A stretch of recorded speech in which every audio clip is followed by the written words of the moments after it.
So Cassidy was a guy that, you know, he published, what he did publish, that piece of his autobiography called The First Third, because of Kerouac's First Third is fantastic.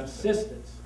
He would never have done that if Kerouac hadn't urged him to It's do an it. unbelievable book. Yeah, it's an interesting book, definitely.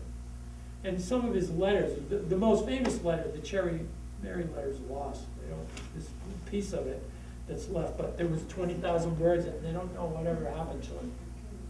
That's the book that changed everybody's mind. That letter rather, which was, you know, 20,000 words is a long letter. Changed everybody's mind about writing, that group of people anyway, about writing in the 1950s because of that letter. What's interesting is that I'm from Lowell, so Kerouac was not celebrated in Lowell No. fairly recently. And even now, there's some people that don't like it. Oh, I know that. It was quite a controversy when they wanted to erect that park and have a memorial and so on. Yeah, build the Kerouac But commemoration. what's interesting about Kerouac, I knew him, towards the end of his life, he was very conservative, Yeah, definitely. what we would call right-wing today. Oh, yeah, certainly. In fact, that time he was on that wing. It was on William Buckley's show, and Billy Kumansaus, I don't know if you know him, but he's still alive. He's involved. No, but, He took Kerouac, he was like Kerouac's bodyguard. He was a former boxer from Lowell that took Kerouac to the show. the problem with, the last years of his life, he was drunk all the time. Oh, yeah. He was an addict. Yeah, and it was sad to see him just deteriorate. And that was actually his final road trip, the trip back to Lowell to die, even though he died in Florida. Yeah, He really came back to it. yeah, he lived in Lowell in like, I think, 65 and 66. And then Joe Chaput drove him in a station wagon down to St. Petersburg, and that was the last long road trip he ever took. And he sat in the, he didn't like to drive. A lot of people think of Kerouac as the driver. Cassidy drove. Kerouac rarely even had a valid driver's license. He preferred to be in the passenger seat. And he also listened to Cassidy's stories. He told stories, but not as much as he listened. So when he took that final trip with Joe Chaput, who was a famous Lowell character, his son, Phil Chaput, is active in Lowell still. Phil Chaput has told this story many times, that Kerouac sat in the middle, like Joe Chaput drove, they had all his stuff in the back, his mother's stuff, my mayor's stuff. Another guy rode, another Lowell guy sat next to the door, the big old-fashioned, you know, flat front seat of a station wagon. Kerouac sat in the middle and drank either beer or beer and tomato juice, depending on what time of day it was, pretty much the whole trip. He used to sit at a bar in Lowell called the Rainbow. That was one of his haunts. And he would sit there and he would drink all day until he passed out, someone came down and brought him home. He would spend that time sitting there, not talking to anyone, Yeah, just drinking. yeah, it wasn't social. I mean, he drank at the Sack Club, the Old Worthing, the Pawtuckaville Social Club, Nicky's. Atkinson on Suffolk Street, yeah. Yeah, the old, now Ricardo's Trattoria, but Nicky's Bar back then. How do your students relate to this information? It's interesting, Kerouac's always been popular with college kids. Has it really? There's like, the people my age all read Kerouac. Then there's a little bit of a gap. Some of the like, you know, after the baby boomers, like some of the X generation or whatever, they're not that familiar with him. But the younger kids, a lot of my students, I have 40 students between two sections of Jack Kerouac and the Beat Generation, so I have 40 freshmen at Boston University. A lot of them come from everywhere. They come from California, they come from New York. They're either wealthy or they're very high academic achievers. I read a statistic that said something like 30% of the freshman class at Boston University were the valedictorians of their high school. That's how smart the kids are there. And a lot of them read on the road in high school English. It was taught. It was taught in these private schools in California. And I have a lot of foreign students that went to American schools. So I had a girl that created the film for Todd Manere Street that I think you saw, Helena. She's from Tokyo, but she went to the American school. So in other words, she speaks English flawlessly with no accent. So when I met her, I thought she was a Japanese American that just grew up in California or something.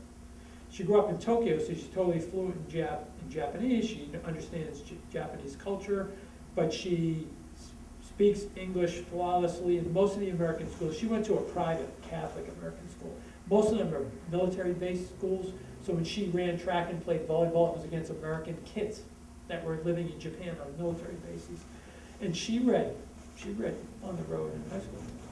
So the kids a lot of the kids at BU, there's 75 different sections of freshman writing, and I'm teaching 2.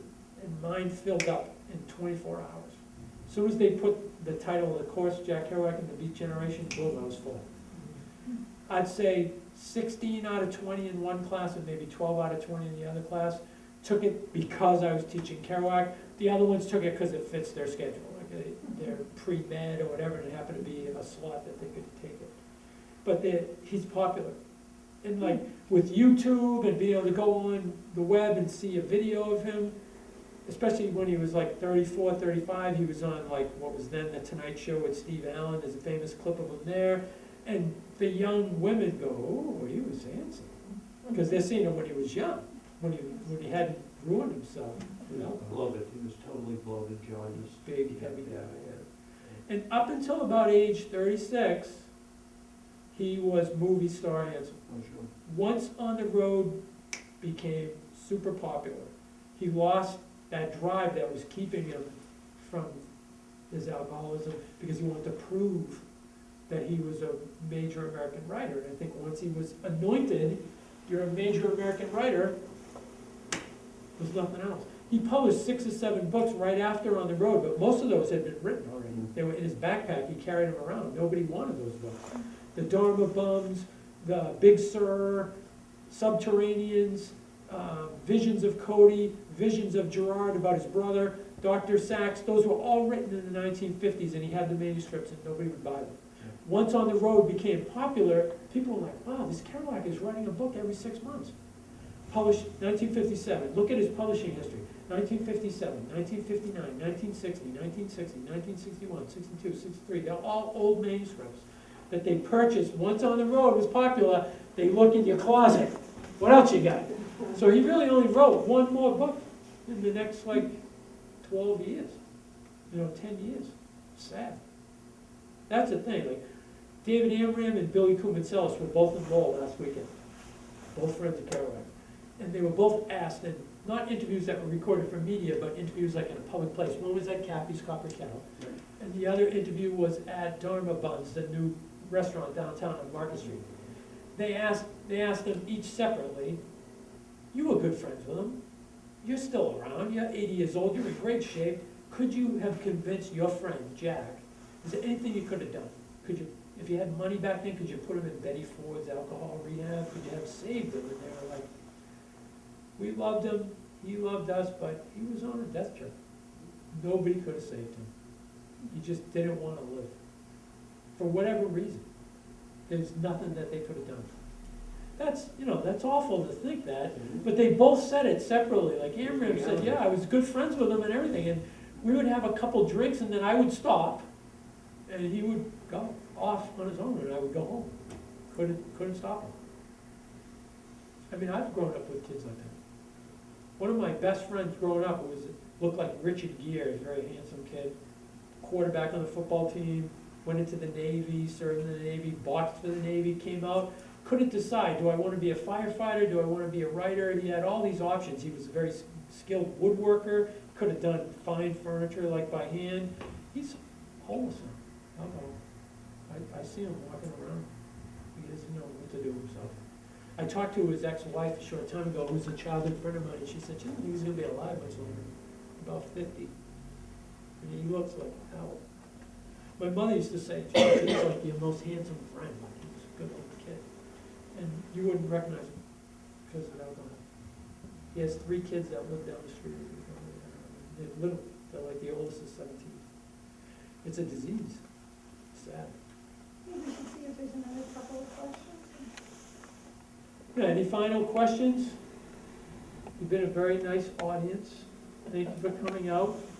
This cold You won't October. need protection when you leave. Yeah. Might be something. Throw extra tractors on the front.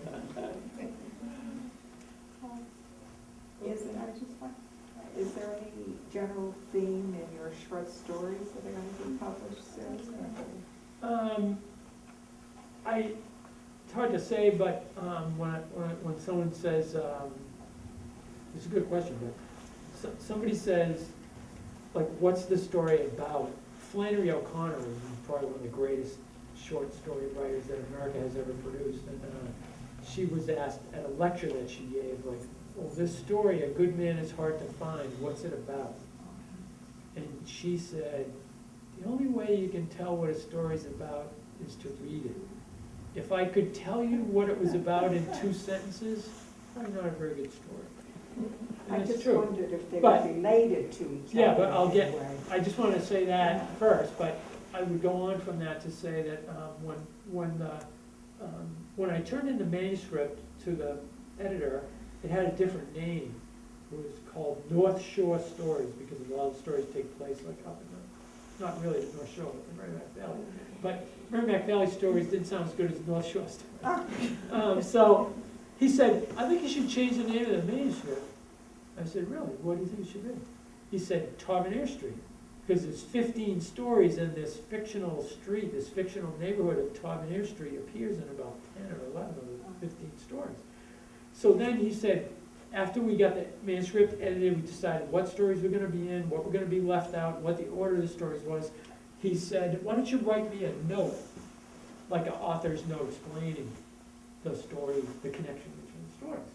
So I wrote a note that I think you can read on my website on jatkinson.com, because it's there, it's republished on the website. It'll be on the back cover of the book. And I describe all these different people that I wrote stories about, and I said, but it all comes down to one central truth, and that is you are where you came from. You are where you came from. Your personality is formed by where you came from. So all the characters in the stories, some are young, some are old, some are from the 1960s, some are from the 1990s, but their character was formed by that street. So most of the dreams I have, most of the most vivid memories I have are from like where I lived when I was a kid. So that's what connects the story, is the place. So people ask if there's really a Tavernier Street in Lawrence or Methuen. I grew up on a street called Sunset Avenue, and it's right on the Methuen-Lawrence line. So I changed it to Tavernier Street because although I lived on Sunset Avenue, our neighborhood was really 3 different streets. It was our street, it was Eastbrook Place, and it was Stearns Avenue, and then Mayflower Street cut across, so I didn't put that on. 4 street names. So I said, I'm gonna kind of make one sort of meta street out of that. So the cover of the book, which is on a postcard over there, you can take one, shows like a street scene from my neighborhood that a photographer, a friend of mine, shot, and then it became the cover of the book. So it's actually, some people have tried to figure out exactly what intersection it is, and somebody got it the other day. I was like, oh my God, you know your Lawrence geography pretty good, because you got the right block. It's the intersection of Lawrence Street and Sunset Avenue. I couldn't believe they got it. I said, you'll never get it. He was like, he owns a towing company. He's looking at it, he goes, that's Lawrence Street, Sunset Avenue. I owe you $5. Someday we'll be visiting that site. There you go. Well, thanks very much. Thank you.